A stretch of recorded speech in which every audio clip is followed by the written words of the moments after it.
Olá amigo, eu aqui para fazer mais um vídeo pós-jogo e do Vasco, lógico, né? Então, boa noite para todos. Eu nem ia fazer esse vídeo, mas resolvi fazer e vamos... O jogo de ontem não deu para aproveitar nada, mesmo se o Vasco vencesse, porque os dois times entraram em campo, o Vasco é aquela mesma formação, aquele mesmo time. O Nenê foi uma figura horrorosa em campo. Então, não só o Nenê, fala a verdade, ali quem fizesse o primeiro gol vencia. E o Botafogo fez, então venceu. Se fosse o Vasco que tivesse feito o primeiro gol, o Vasco vencia também, porque o jogo foi horroroso. Os dois times, o Vasco, o primeiro clássico que ele faz, ele está vencendo só Baranga, só que esse timecozinho está vencendo. Empatou com o Boa Vista, que é um time bem ruinzinho, e venceu eles demais. Até venceu com folga, alguns. Aí quando encarou o primeiro clássico de um time do mesmo nível do Vasco, o Vasco perdeu de 1-0. Então o Vasco está na primeira posição, agora já não está mais na primeira posição. Então o Vasco, se o Vasco não reforçar esse time, ele não vai chegar a lugar nenhum. E outra coisa, ele vai continuar na segundona com esse time, porque tem time muito melhor do que ele na segundona, entendeu? Então o que acontece? Ali a culpa não é de treinador. Ali pode botar qualquer treinador, pegar o treinador do Palmeiras, pegar tal de Jesus, pegar essas porcarias todas e botar no Vasco. Não vai adiantar em nada, que jogador, o técnico não joga bola e não ensina ninguém a jogar bola. Ele poderá simplesmente mudar um jogador de posição, se dar melhor em outra posição, etc. Pode fazer esse jogo. Mas técnico, ele é técnico, ele vai treinar o time, treinar uma jogada, treinar outra jogada, e essas coisas assim. Mas técnico não ganha jogo. Quem ganha são os jogadores. Se o jogador entrar em campo com a cabeça bem, nós temos que vencer, nós vamos vencer, pensar positivo, está arriscado, embora não vença, mas arranca o empate. Mas o time do Vasco é um time medroso. Ele encarou o Botafogo, bateu asa o Botafogo. Quando encarar o Fluminense, que é melhor que o Botafogo, ele vai bater asa também. Poxa, vou enfrentar o Fluminense, o timaço daquele, não sei o que mais. Aí bate asa. E quando encarar o Flamengo, isso é pior ainda, que o Flamengo é o melhor time do Rio. Eu, como vascaíno, eu tenho que falar a verdade, o Flamengo é o melhor time do Rio. Então, o Vasco está arriscado, até o Vasco venceu o Flamengo no ano passado. O Vasco venceu o Flamengo de 3-1, chegou a botar 3-0 com aquele time horroroso que o Vasco tinha. Mas esse ano não fica muito atrás, não. Esse time do Vasco tem posições que melhorou um pouquinho, mas o restante continua a mesma porcaria. Tá? Em relação ao goleiro, melhorou. Lateral direito está a mesma coisa, lateral esquerdo está praticamente a mesma coisa.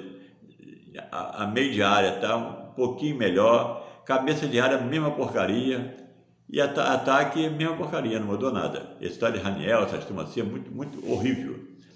Então, eu sou contra, eu como torcedor, eu sou contra o time que bota cabeçudo no time. Cabeçudo, poste, é aquele centroavante que fica lá, que não sabe dominar uma bola. Sabe? Tipo esses troços ruins do Vasco, Ribamar, que foi do Vasco, esses que estão lá no Vasco também, tem o Raniel, o tal de Getúlio. Getúlio não é melhorzinho que o Raniel. Então essas carangadas ruins, para que botar um jogador daquele? O Raniel, o jogador do Vasco, lança uma bola para ele, a bola bate na canela dele, vai no pé do adversário. Ele não sabe dominar uma bola. Ele só sabe assim, a bola vem rasteirinha, quase parando, ele põe e sai correndo. Isso ele sabe, mas não sabe dominar uma bola. Ele vai com o pé, bate no joelho, na canela. É horrível, o Vasco ainda põe um troço desse. E outra coisa, ele é um jogador que tem as pernas de vidro. Quebra à toa, se machuca à toa, que não é quebrar, é se machucar à toa. Então, quer dizer, que eu sou contra esse time que bota poste. Aquele jogador plantado lá dentro da área, tipo Cano, tipo esses caras assim, esses que tem no Vasco. Então, eu sou contra. Na Copa do Mundo de 70, Zagallo, ele botou na frente, ele botou praticamente 5 camisa 10 no time. Ele não botou centroavante, que ele quer assim, vou botar ali um centroavante ali para ficar de poste. Ele não botou. O centroavante era Pelé, era Tostão, era Rivelino, é quem tivesse na vez. Veio uma jogada, Pelé se infiltrou, ele é o centroavante. Tostão infiltrou, era Tostão. Então, isso em 70. Nós já estamos em 2022. E o futebol do Vasco, cada dia que passa, piora. Saiu o trocador, entrou o trocador, treinador, e até agora nada. Então o problema do Vasco não é treinador. O problema do Vasco é jogador. O Vasco só compra baranga. Ele só põe a refúgio. Aquele jogador que ninguém mais quer, que está lá na reserva, que ninguém quer, o Vasco vai lá e põe ele para não pagar. Então, esse presidente do Vasco, ele tinha que sair do Vasco urgente para trocar isso aí, ou então qualquer coisa, o Vasco ser vendido. Eu sou contra o Vasco ser vendido, sabe? Mas se é para melhora do Vasco, que venda. Que o Botafogo vendeu, mas até agora não vi melhora nenhuma. Ele continua um time igual ao do Vasco.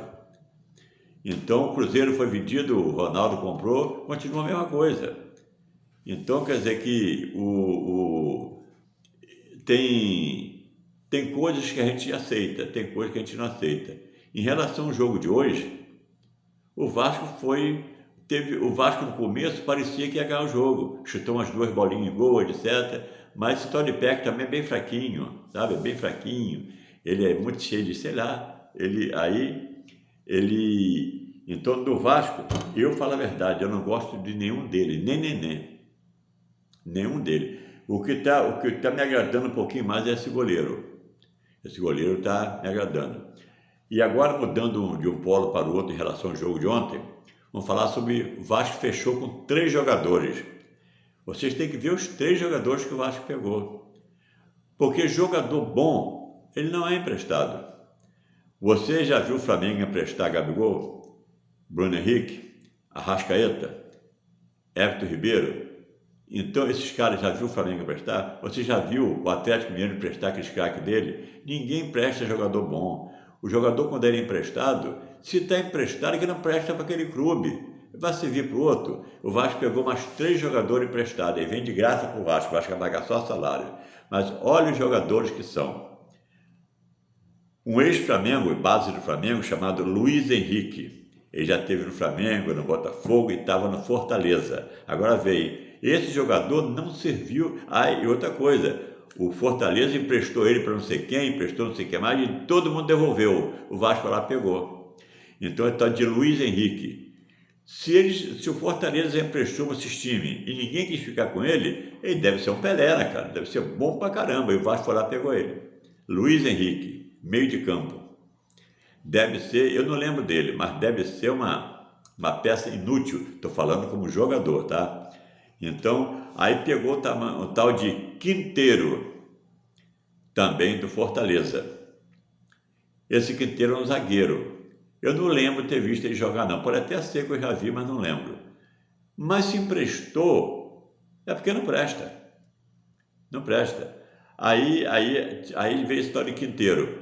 Veio Luiz Henrique, veio Quinteiro do Fortaleza. Então, o Fortaleza se desfez de 2 baleba. 2 gambiarra queimada, desfez desses 2. Aí ele vai lá no Inter. Eu não lembro desse jogador chamado Zé Gabriel, do Inter. Eu não sei se ele é bom, se ele é ruim, eu não sei. Mas ele entrou em objeto de troca com o Vasco. O Vasco pegou Zé Gabriel e mandou para lá Bruno Gomes. Bruno Gomes é uma porcaria melhorada. Não é bom, nem é ruim. É um café fraco. É aquele café forte, não é um café fraco. Já o Zé Gabriel, não lembro dele. Tá? Não lembro, não vou dizer você se é bom ou ruim, não sei. Tomara que ele seja do nível de Bruno Gomes para melhor. Porque se for igual ou pior, o Vasco ficava com o Bruno Gomes mesmo, que já é da casa. Então o Vasco pegou esses 3 jogadores, Luiz Henrique e Quinteiro. Quinteiro é zagueiro. Ele parece que é colombiano, equatoriano, é uma coisa dessa. Então, ele é daqui da América, da América do Sul, mas é de países diferentes. Eu não lembro bem se ele é da Colômbia, mas talvez eu acho que é. Então, é Tony Quinteiro. e Luiz Henrique, todos dois de Fortaleza. Devem ser dois cracassos de seleção. E esse Zé Gabriel em troca, Bruno Gomes, com Internacional. Então, o Bruno Gomes não estava interessando ao Vasco, o Bruno Gabriel não estava interessando ao Internacional. Aí fizeram uma troca. Tomara que o Flamengo, uma vez, isso já nos anos 70, mais ou menos, o Flamengo foi num time do Paraná, que não lembro qual foi, se foi Curitiba, um desses lá, e o Flamengo quis comprar um tal de Ditão, um zagueiro horrível. Aí o time de lá, o time lá do Paraná, disse: olha, eu só vendo Ditão para você se você levar a Mauri de contrapeso. Esse Mauri era um craque. Mas lá para o time do Paraná, ninguém gostava dele. E o Flamengo pegou e falou assim: poxa, eu pegar Ditão e pegar Mauri de contrapeso, o Flamengo pegou a Mauri de contrapeso. O Ditão, meu Deus do céu, era pior que o Divan, que o Divan chegou à seleção, né? Mas ele era horrível, mas muito ruim de bola, só de Ditão. O Amauri, ele veio para o Flamengo, sabe o que aconteceu com ele? Ele foi até para a seleção brasileira. Eu não sei por que o Paraná botou ele de contrapeso. Quem tinha que vir de contrapeso era o Ditão. O Flamengo comprava o Amauri e o Ditão vinha de contrapeso. Até concordo. Mas fora disso, a Mauri que veio de contrapeso. Então, como o Vasco deu Bruno Gomes e pegou Zé Gabriel, vamos ver se esse Zé Gabriel vai se tornar um Mauri, né? Para ver se ele chega pelo menos na seleção. Então, vai ser difícil, muito difícil. Agora, amigos, eu não vou falar nada aqui para enganar vocês. Em relação ao jogo de hoje, olha, não pense que o Vasco vai muito à frente, não. O campeonato, quem chegar primeiro é campeão. O Vasco já não é mais primeiro. Então, o que acontece? Esse time do Vasco, o time de ontem, ninguém merece nota. O Vasco no começo parecia que estava bem, depois o Botafogo tomou conta do jogo, aí depois ficou aquele equilíbrio muito ruim, um chutava lá, outro chutava cá, etc. Aí o Botafogo fez 1-0. Uma bola cruzada, que era de cabeça, fez o gol. Antes o Botafogo fez um gol, mas estava bem impedido, cara. Então, merecia ser anulado mesmo. Não foi nem pro VAR, anulou sem VAR. E aí no segundo tempo, tinha hora que o Vasco estava um pouquinho melhor, tinha hora que o Botafogo estava um pouquinho melhor. O Vasco chutou uma bola para gol, que eu vi o gol certinho. O goleiro do Botafogo foi lá e defendeu, né? Então, o que acontece? O Vasco, foi o chute mais perigoso foi esse. Depois teve um lance na ponta esquerda, que o cara meteu uma bola, não lembro para quem foi, que jogador do Vasco, eu não gravei o nome deles ainda. Eu sei que meteu uma bola para um cara na ponta esquerda, ele de frente para o gol, deu-lhe uma cacetada, jogou a bola lá em São Paulo. Então, quer dizer que são jogadores que o Vasco tem. Então, o Vasco perdeu o jogo, perdeu a posição na tabela, ganhou uma posição nova para baixo, que é o normal do Vasco atualmente, né? Ficar sempre por baixo. E vamos ver o próximo jogo. Agora, vamos ver quando o Vasco enfrentar Fluminense e Flamengo. Aí vai ser, porque o Flamengo é o melhor time do Rio. Depois do Flamengo é o Fluminense. E depois do Fluminense, aí é Vasco e Botafogo, os dois pereba. Que Botafogo e Vasco é a mesma coisa. Então, o Botafogo calhou de cruzar uma bola, entrou de cabeça e fez o gol. Se fosse o Vasco tivesse feito, também ia ser 1-0 Vasco. Mas o jogo ontem, não é porque o Vasco perdeu, não, eu sou vascaíno, não. O jogo hoje, ele costumava fazer o vídeo depois do coisa, agora estou fazendo no dia, estou me enrolando. Então, o jogo de hoje, não merecia ninguém vencer, não. Ou então, assim, uma pelada 4-4, 5-5, seria o melhor, sabe, para mostrar gol para a torcida. Mas ninguém merecia sair vencendo, não é porque o Vasco perdeu, não. É que não teve jogo para vitória, tá bom? Então, amigos, olha, fique com Deus vocês todos. Eu espero que vocês dêem o like, se inscrevam no meu canal, aperte o sininho das notificações. Eu tenho 707 vídeos, tudo de graça para vocês, tá bom? Então, quando vocês apertam o sininho das notificações, vocês É liberado tudo para vocês verem, tá bom? Então, abração, fique com Deus e até o próximo vídeo.